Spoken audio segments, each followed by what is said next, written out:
Well, Mike Ako, and good afternoon. Mahalo for joining us for today's AEN agenda hearing, Monday, April 3rd at 1 p.m. and convene here in room 224, and also video conferencing. And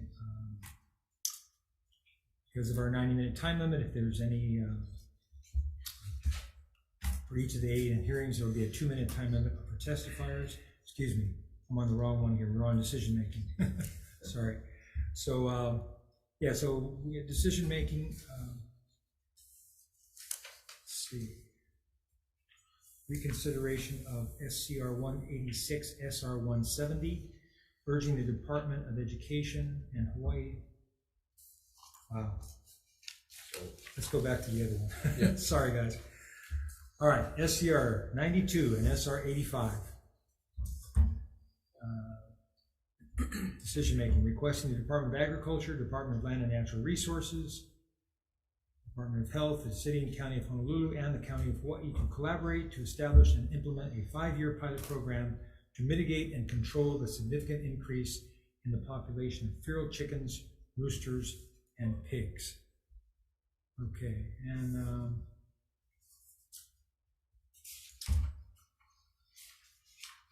yeah, so we're reconsidering our previous decision on SCR 92 and SR 85. Senator Decoy? Mr. Chair, I move that we reconsider our previous decision on SCR 92 and SR 85. Okay, members, we have a motion to reconsider our previous action on these measures. Second. Okay, thank you. Any discussion? Yes, Mr. Chair. Senator Decoy. When I made my decision on this measure, at that time, the Department of Ag had alluded that they did not have the funding, nor did they have the capability to address this feral chicken problem, as well as other animals that were added into that reso, which the prior reso had already addressed: the feral pigs, axis deer, and goats.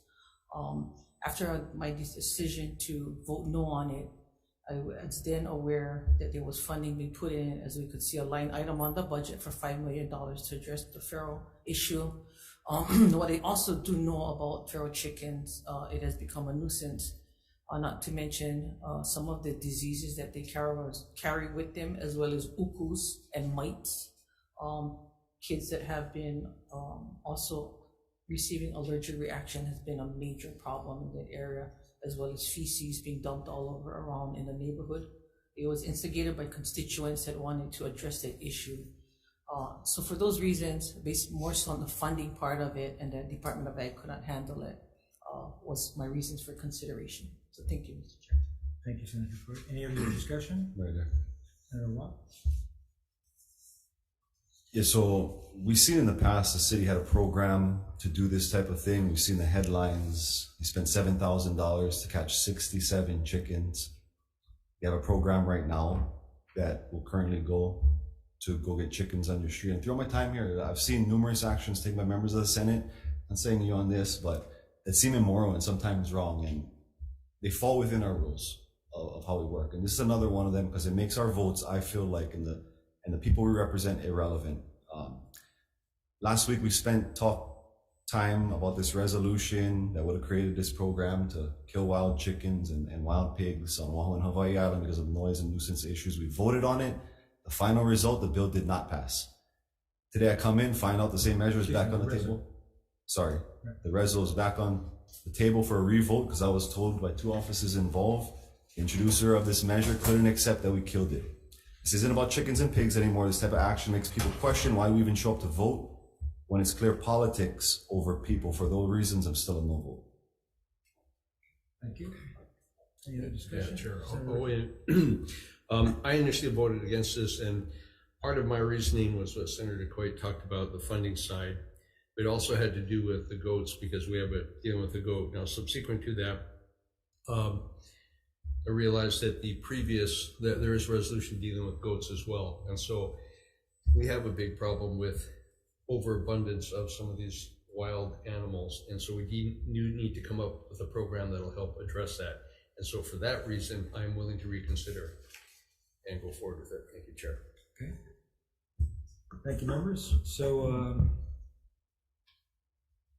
any objections, Senator Awa? And so the motion does carry And so, thank you, members. So my recommendation will be to pass SCR 92 and SR 85 as is. Call for the vote. Yes, I've already called for the vote. Yeah, I've already called for the vote. Sorry. Okay, thank you, Chair. I'm ready to go for the vote now. Chair votes aye. Vice Chair? Chair votes aye. Vice Chair votes aye. Senator Decoit. Aye. Senator Rhodes is excused. Senator Awa. No. Okay, Chair, you have 3 in favor, 1 against, 1 excused. The motion carries. Okay, motion passes. Thank you. And now I'll adjourn the 1 o'clock agenda.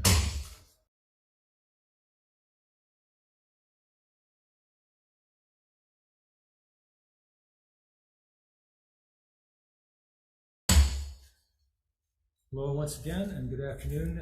This is the AEN 101 agenda here in room 224 and video conferencing. We have one concurrent SCR 186 and SR 170 on the agenda, urging the Department of Education and Hawaii Association of Independent Schools to expand the revitalization of the Future Farmers of America and 4-H youth programs to support pathways to agriculture careers in Hawaii. And first testifier we have is Keith Hayashi with the Department of Education. Good afternoon, Chair Gabbard, Vice Chair Richards, members of the committee. My name is Raymond Fujino. I'm testifying on behalf of the Department of Education, and we'd like to stand on our written comments. Thank you for this opportunity. Thank you.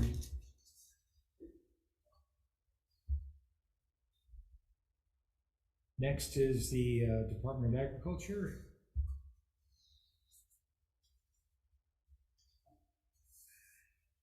Good afternoon, Chair Gabbard, Vice Chair Richards, members of the committee. Sharon Hurd, Department of Agriculture.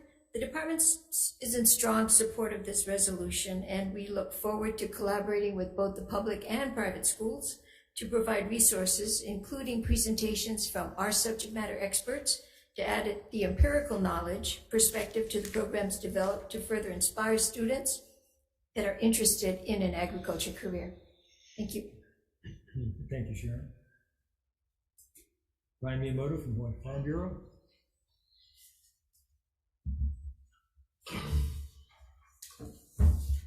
Good afternoon, Chair, Vice Chair, members of the committee. Brian Miyamoto here on behalf of the Hawaii Farm Bureau. You have our written testimony in support of these 2 resolutions. These 2 programs are critically important. You hear us talk about the age, the average age of the Hawaii's farmer and rancher. We need ag education, and these programs are strong programs. FFA, we just had their state convention last year. Chair, I know you've judged before.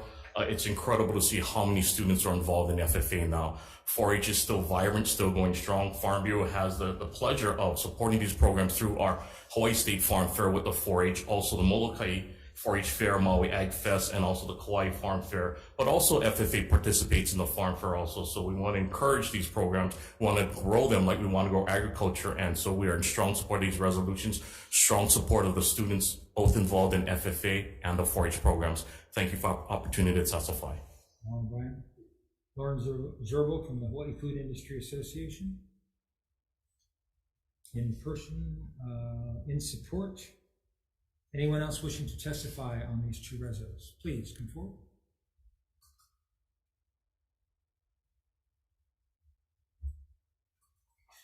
Greetings, Chair Gabbard. My name is Phil Bossert. I'm the Executive Director of the Hawaii Association of Independent Schools. And I just heard about this morning, so didn't have time to submit testimony. And I'm not exactly aware as of now what our 115 private schools across the state are doing in this regard. I do know that 7 or 8 years ago, Department of Agriculture and the Ulipono Foundation funded a 2 or 3 year program called Grow Hawaii with our private schools to encourage this kind of activity across the state, starting with schools building their own school gardens and the like. And that each year at the Schools of the Future conference, we do invite the farm to school hui to give them a free room to promote that. But otherwise, we'd be happy to support once I can get more information. Okay, Thank you. thank you. Anyone else? Members, any questions? Sure. Yes. DOE, please.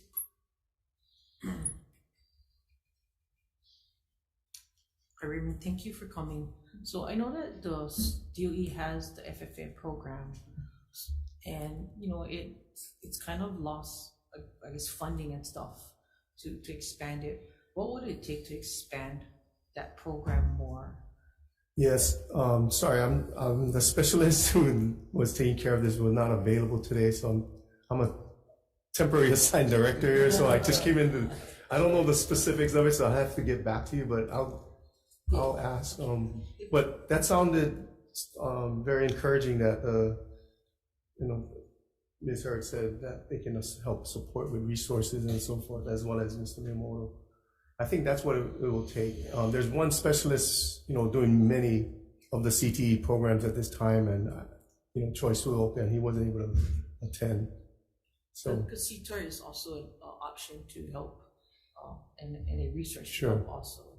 Okay, thank you. okay, Thank you. I'll try to get that information. Though. So when you say what will it take is the amount of money? Yeah, to expand that program. Okay, all right, I'll get back to you. Thank you. Before you run on, Yeah. thank you, Chair. During the heyday back in our days,